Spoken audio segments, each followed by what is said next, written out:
लंबे समय तक नेताजी सुभाष चंद्र बोस को लेकर यह रहस्य बना रहा कि उन्होंने शादी की भी है या नहीं। भारत में यह जानकारी बड़े ही अजीबोगरीब तरीके से सब लोगों के सामने आई जब नेताजी के भतीजे अरविंद बोस ने बिना बोस परिवार की अनुमति के मीडिया के सामने यह घोषणा कर दी कि नेताजी ने शादी भी की है और उनकी एक बेटी भी है। यह सुनकर पहले तो लोगों को आश्चर्य हुआ और कई लोगों को तो इस बात पर विश्वास भी नहीं हुआ। जब बात सामने आ गई तो नेताजी की भाभी बिबावती बोस और उनके मंझले भैया, जिन्हें वो मेजदा कहते थे, उन्होंने इस खबर की पुष्टि की। नमस्कार, मैं अभिषेक और आप देख रहे हैं पंचनामा।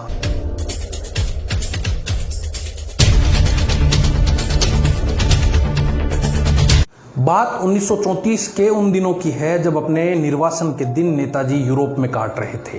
तब नेताजी ने वियना में अपनी पुस्तक और अपने आर्टिकल द इंडियन स्ट्रगल लिखना शुरू किया था। इस दौरान उन्हें एक निजी सचिव की जरूरत थी जो अंग्रेजी का अच्छा जानकार हो और टाइपिंग करना जानता हो। इस बाबत उन्होंने एक युवती का साक्षात्कार लिया। वह युवती एमिली शेंकल थी। साक्षात्कार के बाद में यह नौकरी एमिली को मिल गई। जब एमिली के पिता को यह जानकारी मिली तब उन्होंने इस बात का विरोध किया, क्योंकि वो नहीं चाहते थे कि उनकी बेटी किसी भारतीय के साथ में काम करे। लेकिन जब उनके पिता को यह जानकारी हुई कि यह व्यक्ति भारत के स्वतंत्रता संग्राम का एक महान क्रांतिकारी नेता है, तो उन्होंने इस बात का विरोध नहीं किया और अपनी बेटी को उनके साथ में काम करने की सहमति दे दी। एमिली ने जून 1934 से नेताजी के साथ काम करना शुरू किया, लेकिन नवंबर में नेताजी को भारत आने की अनुमति मिल गई क्योंकि उनके पिताजी गंभीर रूप से बीमार थे। इस दौरान भारत आते हुए नेताजी ने रोम से अपना पहला खत 30 नवंबर 1934 को एमिली को लिखा। इस पत्र में उन्होंने लिखा कि मैं पत्र लेखन में माहिर तो नहीं हूँ, लेकिन उम्मीद करता हूँ कि बुरा आदमी नहीं हूँ। अपनी व्यस्ततम जिंदगी में भी नेताजी एमिली को लगातार पत्र लिखते रहे। चाहे नेताजी जेल में हो या फिर घर में नज़रबंद हो, एमिली को पत्र लिखना नहीं भूलते थे। उन्होंने पत्र के माध्यम से ही एमिली को यह समझा रखा था कि मैं यदि जेल से बाहर भी रहूं तब भी पुलिस इन पत्र को पढ़ेगी, इसीलिए मैं निजी भावनाओं को व्यक्त करने में अक्षम हूँ। यही कारण रहा कि इन पत्रों में नेताजी सुभाष चंद्र बोस अपनी प्रेम की अभिव्यक्ति को जल्द ही समेट लेते थे। एक बार एमिली ने कृष्णा बोस, जो कि नेताजी सुभाष चंद्र बोस के भतीजे शिशिर बोस की पत्नी है, उनको बताया कि द्वितीय विश्व युद्ध के दौरान नेताजी दक्षिणी पूर्वी एशिया की ओर गए तो रेडियो से मुझे संदेश भेजा करते थे। नेताजी अपने पत्रों में एमिली को डियर मिस शेंकल लिखकर संबोधित करते थे और पत्र का अंत ऑफ इधर जे योर सीरियसली सुभाष से करते थे। एक मर्तबा नेताजी ने एमिली को यह कहा भी था कि मेरा पहला और एकमात्र सच्चा प्यार मेरा देश है, सो तुम्हें देने को मेरे पास में कुछ भी नहीं बचा है। भारत में एक चर्चा का विषय यह भी है कि नेताजी और एमिली का विवाह कब हुआ।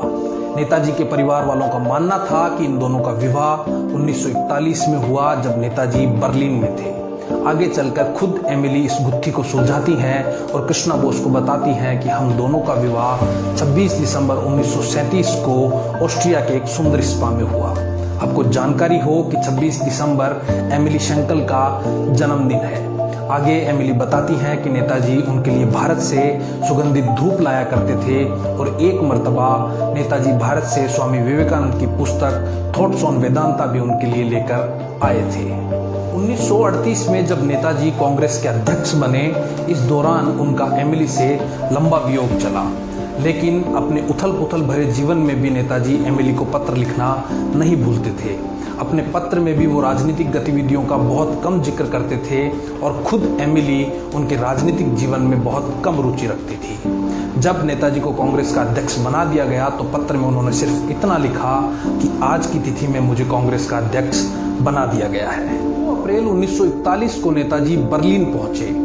20 माह के लंबे अंतराल के बाद उनकी मुलाकात एमिली से हुई और इसके बाद 1.5 साल तक उन दोनों ने पारिवारिक जीवन जिया।